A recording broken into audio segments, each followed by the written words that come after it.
RT Boxing Show. I'm your host, Mr. A, at 3 in the morning, watching Inoue, the younger brother of the monster Inoue, defeat CP Freshmart from Thailand. I had the fight 116 to 10. What did I have it at? I forgot to add my score. Sorry, it's a little early as hell in here.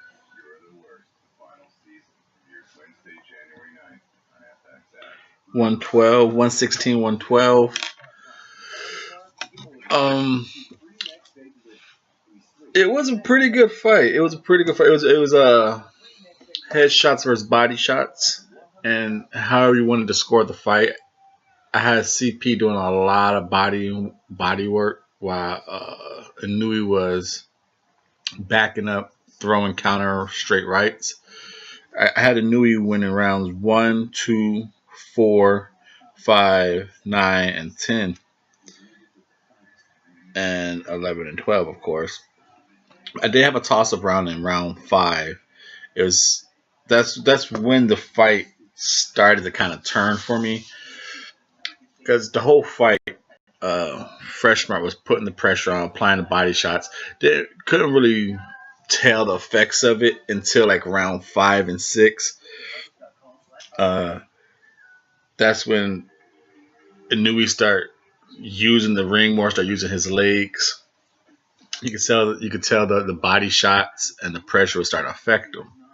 You know, like I said, I had CP winning. Like I said, if you want to toss in the toss-up round, I had him winning 6, 7, and 8. Like I said, if you want to toss in round 5, the toss-up round, that's 4 rounds in a row. But like I said, it started in round 5, but I definitely had him controlling round 6, 7, and 8. But round 9, it seemed like Kovalev and Alvarez getting ready for the rematch. Look at that face-off. Look at the face-off right there. Alvarez is looking very, very confident in this face-off. Kovalev got that stupid little smirk on his face.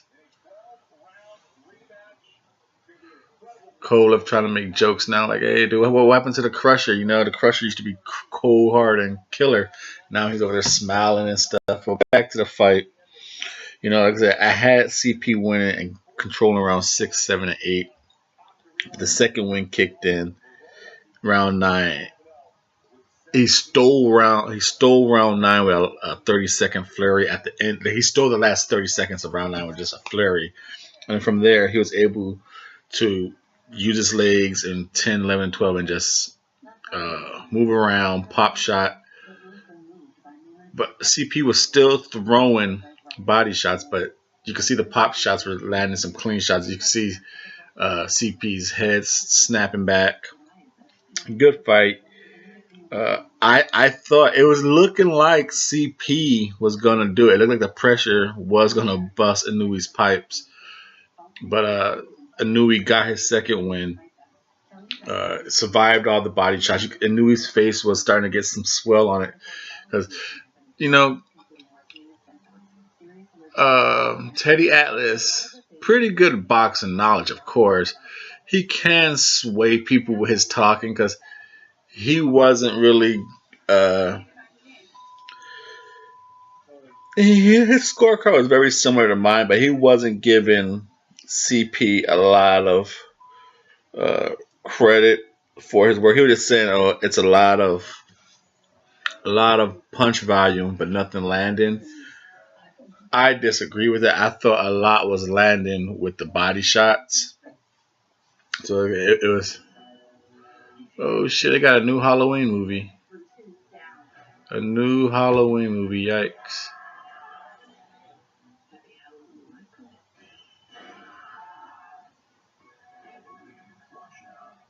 Wow, how did I know that? I know they made the new soundtrack. I remember hearing that. Halloween, crazy. Like I said,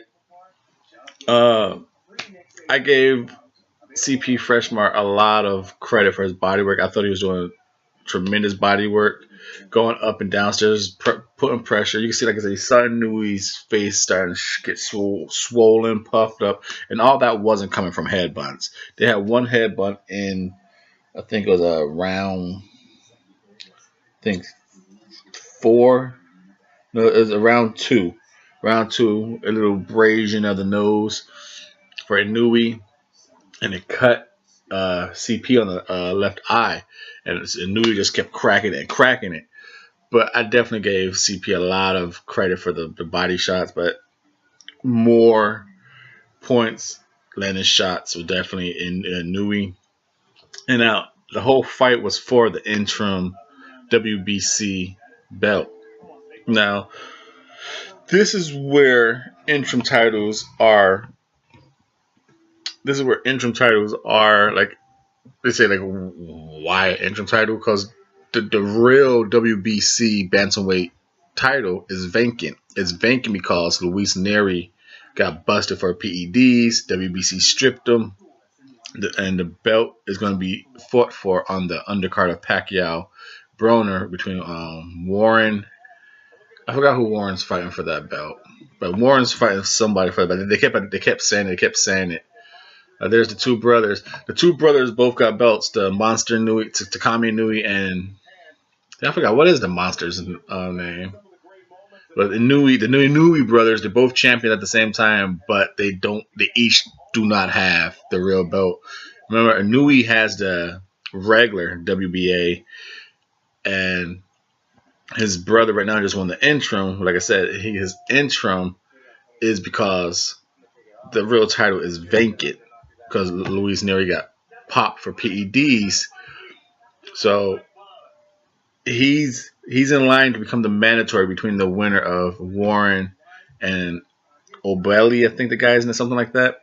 So just in case that fight ends in the draw, then this interim title is kind of looked at as the real belt. It's not going to be the real belt, but he's going to be the champion. You know, everyone's going to have to fight Inoue until that real belt gets a waste to be around. And right now, the WBC bantamweight has no champion. So the champion that everyone has to fight is Inoue. So Inoue is the number one mandatory. That's what this got him. If we got him a number one mandatory, and just in case that fight ends in a draw, he is the champion. Like a champion B or something. You know what I mean? It's kind of like a regular title, but it's not. He is the champion. If that makes sense.